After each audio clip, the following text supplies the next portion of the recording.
Bismillahirrohmanirrohim. Assalamualaikum warahmatullahi wabarakatuh. Syukur alhamdulillah kita bisa berjumpa lagi di channel ini. Sholawat serta salam kita curahkan kepada junjungan Nabi kita Muhammad Sallallahu Alaihi Wasallam. Allahumma sholli ala Sayyidina Muhammad wa ala ali Sayyidina Muhammad. Harapan dan doa kepada saudaraku semuanya. Semoga selalu diberikan kesehatan, dilapangkan rizkinya, dipanjangkan umurnya, dan diampuni segala dosa-dosanya. Amin amin, ya robbal alamin. Sahabat yang beriman yang dirahmati Allah. Video kali ini akan membahas tentang 7 fakta luar biasa Sunan Ampel yang jarang orang tahu.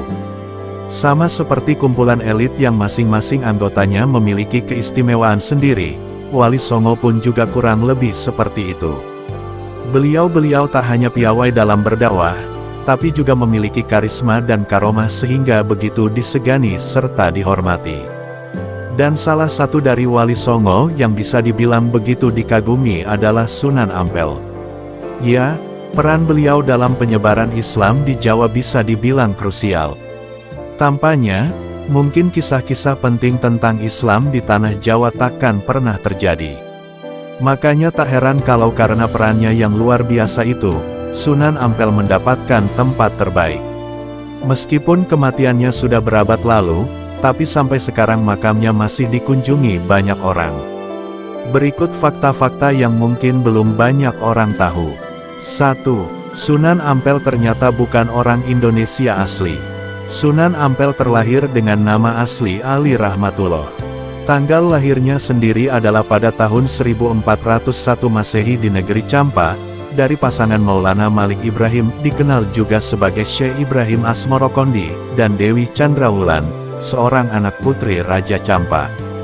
Dari keterangan ini, kita bisa simpulkan kalau Sunan Ampel ternyata cucu Raja Campa dan itu artinya beliau bukan orang asli Indonesia.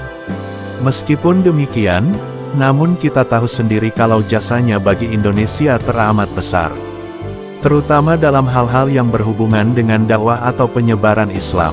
Tidak bermaksud mendewa-dewakan, namun tanpa beliau mungkin Islam bisa jadi tidak sebesar hari ini. 2. Sunan Ampel adalah Pangeran Kerajaan Campa. Ali Rahmatullah yang terlahir sebagai cucu Raja Campa sudah menunjukkan bahwa beliau keluarga bangsawan atau kerajaan. Istilah yang lebih populer, Sunan Ampel berdarah biru atau ningrat, atau seorang pangeran. Selain itu, beliau adalah keponakan Raja Brawijaya Majapahit. Meskipun demikian, statusnya sebagai seorang pangeran kerajaan tidak membuatnya terlena dan takabur. Malah menjadi pendorong baginya dalam menuntut ilmu agama.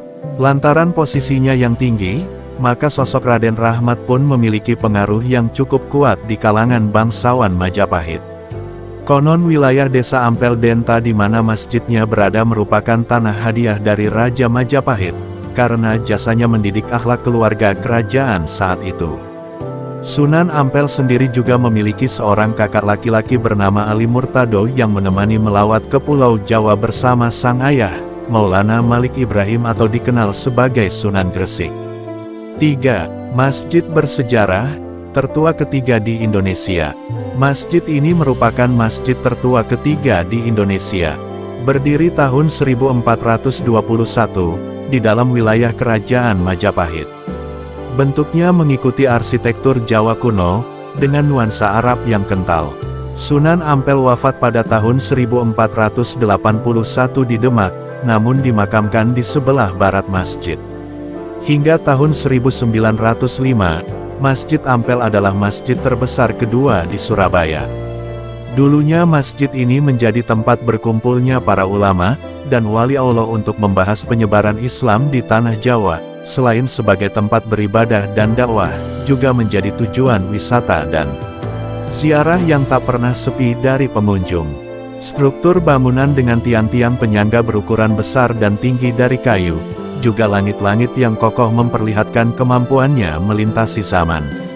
Masjid Sunan Ampel sudah 3 kali mengalami perluasan yaitu tahun 1926, 1954, dan 1972. Kini, Luas salah satu masjid tua di Indonesia itu mencapai 1.320 meter persegi dengan panjang 120 meter dan lebar 11 meter. 4. Makam di Komplek Masjid Sunan Ampel.